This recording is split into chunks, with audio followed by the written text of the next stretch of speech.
What lurks in the darkness? Some call it the most terrifying building in America. Today we're talking about Waverly Hills Sanatorium in Louisville, Kentucky. The 5-story hospital sits on top of a hill and was initially intended as a place where those who were suffering with the life-threatening tuberculosis could come and recover. And some did. After their stay at Waverly, many were able to walk out that front door back to their lives and their families, but others did not.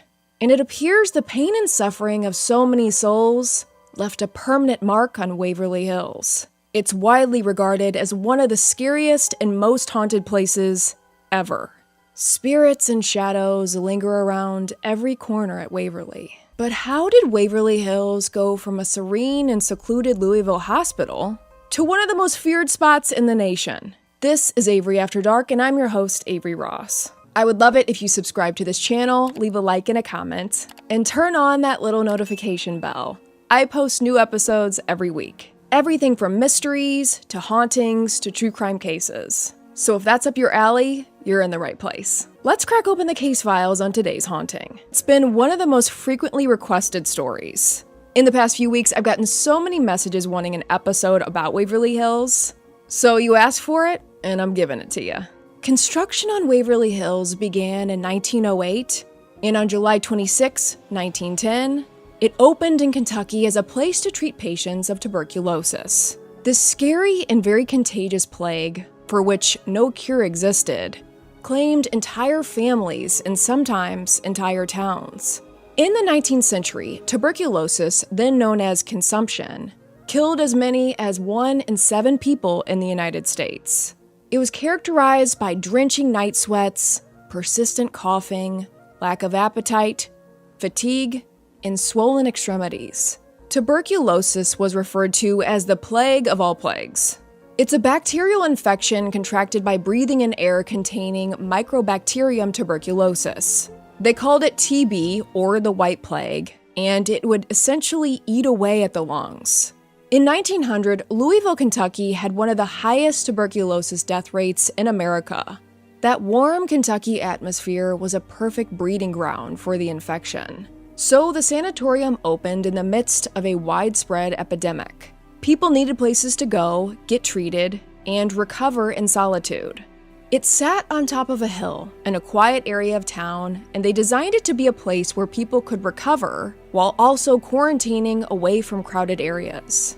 And at the time was considered one of the most advanced tuberculosis sanatoriums in the entire country. But the harsh reality was, there was no cure for TB. So inside Waverly Hills walls, they attempted to help the patients as much as they could. But Waverly was really a place to keep those who had come down with the disease away from those who had not. Families were divided. Even children were forced into the sanitariums with often little to no contact with their loved ones. TB was highly contagious, so the hospital became a self-sufficient entity, an island unto itself. Waverly Hills became its own little town in a way. They had their own post office, raised animals, grew their own food. Essentially, when you were admitted to Waverly, or you were on the staff there, you were completely disconnected from the outside world. On October 17, 1926, as tuberculosis took over the nation, a renovation was added to Waverly in a distinctively Gothic architectural design. This would accommodate the overflow of the sick. Up to 500 patients could now fit inside Waverly. And with the overwhelming amount of people being admitted, doctors, staff at Waverly were trying anything to help. Treatment methods then would be deemed absolutely insane in this century, but at the time they didn't know. And there were brutal treatments for this unforgiving disease, and these treatments were sometimes as painful as the disease itself. Patients' lungs were exposed to ultraviolet light to try and stop the spread of bacteria. This was done in sunrooms, using artificial light in place of sunlight, or on the roof or open porches of the hospital. Lung operations or collapsing of the lung were performed to let the lung rest. As I mentioned, fresh air was thought to be a cure for TB, so it wasn't uncommon for these hospitals to wheel out sickly patients still in their beds and sit them outside, even in the depths of winter. So think about already being sick, feeling really bad, and then having to sit out in the cold. Old photographs show patients lounging in chairs, taking in the fresh air while literally covered in snow. That blows my mind. Another method they used was electroshock therapy, as when the infection would spread to the brain, this rendered some patients insane. These experimental therapies were not pleasant for patients in any way, shape, or form, but were doctors' attempts to help the patients. Those who survived tuberculosis and the treatments left through the front door, but others never got to leave the hospital. As we know, many died at Waverly Hills. The exact number is unknown, but it's been estimated in the tens of thousands. If you'd like to get an idea of how horrific it was at Waverly Hills, the hospital contained a designated area called the body chute, which is exactly what it sounds like. A tunnel used as a way to discreetly dispose of the deceased. This tunnel for the dead is about 500 feet long, and the chute would drop off at the railroad tracks at the bottom of the hill.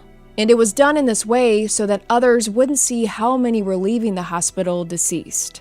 Doctors believed patients' mental health was just as important as their physical health, so they didn't want them to see how bad it really was. But everyone knew. TB treatments really advanced in the early 1960s, and antibiotics for the disease were developed, and thus the world didn't need places like Waverly Hills anymore. Those medical advances put places like this out of business, and Waverly Hills closed its doors in 1961, reopening the following year as a nursing home called Woodhaven Geriatric Sanatorium, where it went on to serve patients until it closed again in 1981. In 1983, some officials wanted to turn the abandoned sanatorium into a prison that could hold up to 500 inmates, but locals, Kentuckians, said nah, they weren't digging that idea. So Waverly Hills remained closed for about 20 years, falling into this eerily abandoned state of disrepair and decay. And the future of the hospital on the hill was unknown. That was until 2001, when current owners Charlie and Tina Mattingly purchased it.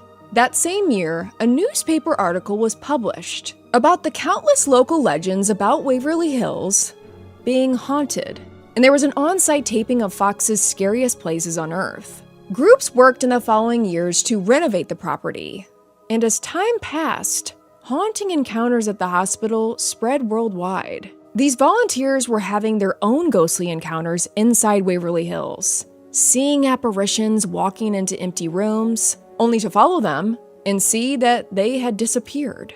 Inside, feeling like you're being watched. And with every experience, the legend of Waverly Hills continued to grow. The Mattingleys founded the Waverly Hills Historical Society 2 years later, and it was apparent that those who passed away within the walls of Waverly Hills never truly left. Many people refer to Waverly Hills as one of the most haunted places in the world. Thousands visit it every year, some interested in the history, the architecture, but others, they come for the paranormal activity. They want to investigate. Many skeptics have visited Waverly Hills and walked away believers. The paranormal stories out of this place are eerie. And it's no wonder the now infamously chilling body chute is where many visitors have their paranormal encounters. One of the most common reports at Waverly Hills is visitors will hear the sounds of children's laughter coming from abandoned, empty parts of the hospital. There's no children around. Doors slam on their own.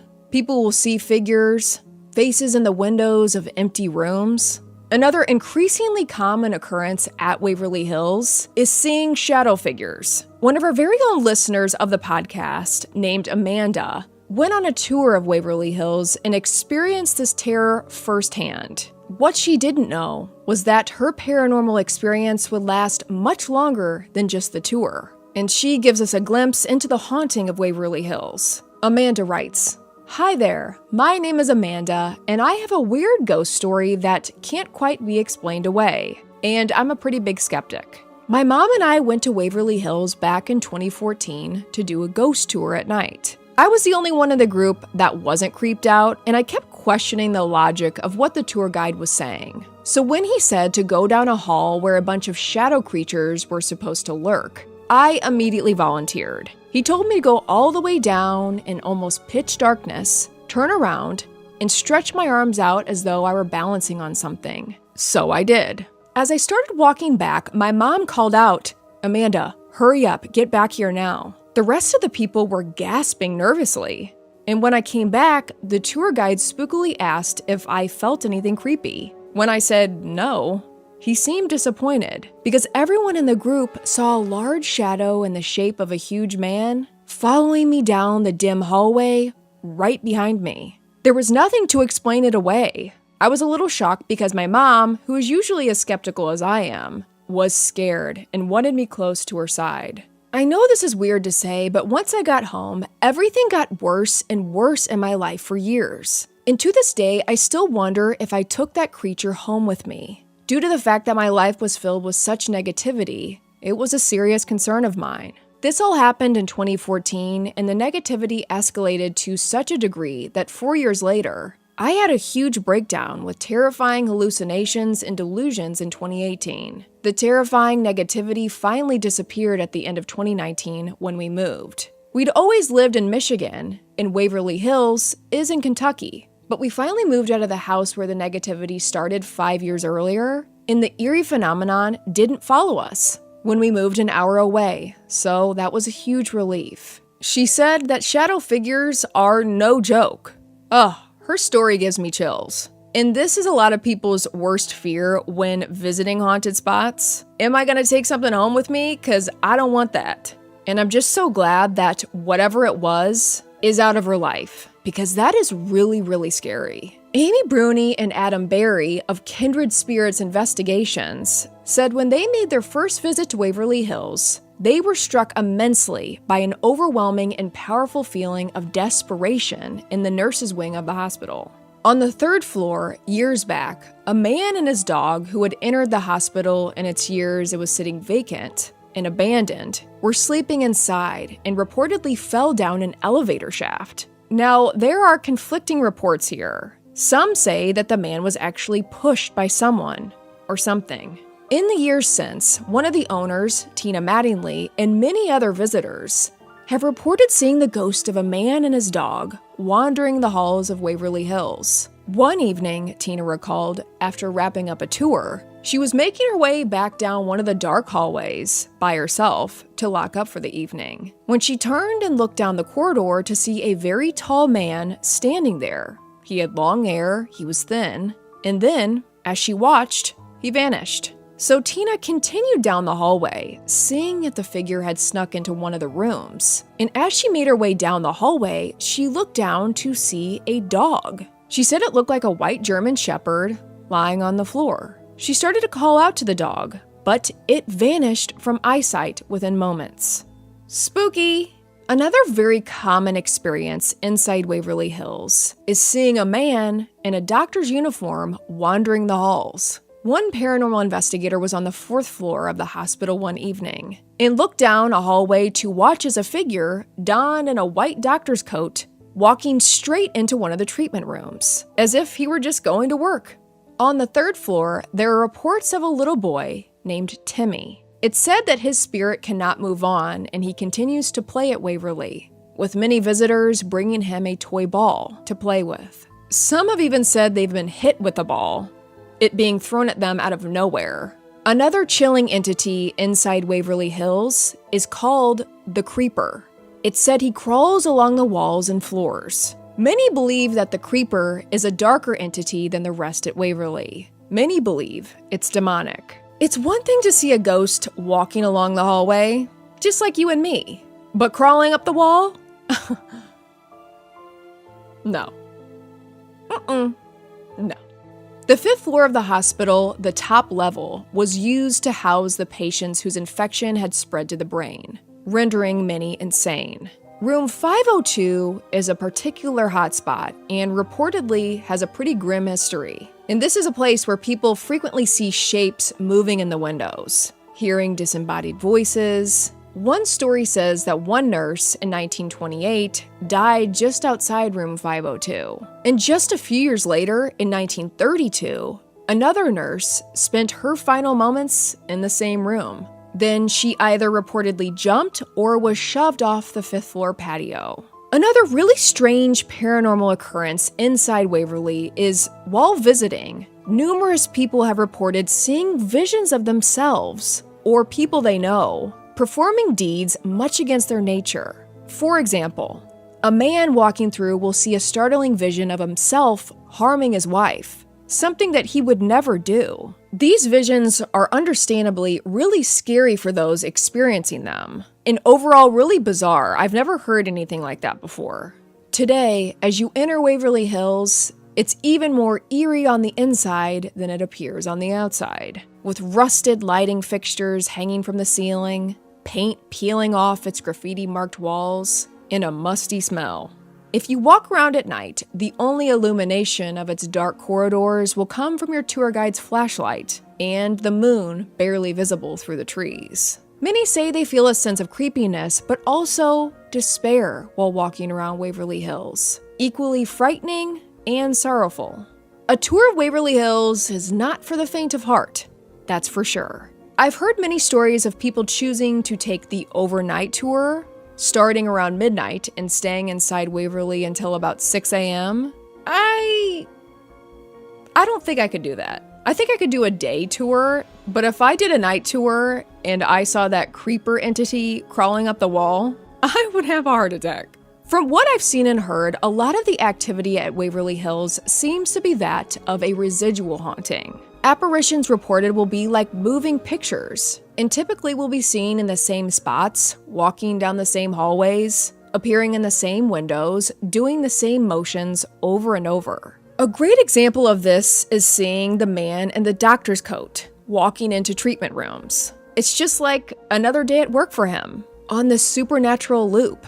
These spirits seem to be unaware of the living people around them. Their scenes play over and over through the years. Many of the locations where these hauntings take place experience an event, and these events imprint themselves on the atmosphere of the place itself. And this event can play itself at various times, just as a recording would. The events are not always visual either. They're often replayed as smells or sounds, noises that have no apparent explanation. Much of this activity could relate to traumatic events that had taken place in that area. This is why so many battlefields, crime scenes, and areas related to violence have become famous for their hauntings. Taking all this into consideration, it's not a shock that a place like Waverly Hills, that had seen so much pain and suffering, would be so haunted and have so much paranormal activity. It's all really interesting to think about. But that creeper spirit, the shadow figures, those entities don't feel residual to me. That seems darker, more sinister. All in all, there's a good reason why Waverly Hills is regarded as one of the most historically haunted places in the United States. But what about you? Have you ever visited Waverly Hills? If you have, I would love to hear about it. And if not, would you be down to go? And be sure to let me know what haunted spots you'd like to see next on Avery After Dark. Next episode, I've got major spooks coming your way. Can't wait to see you then.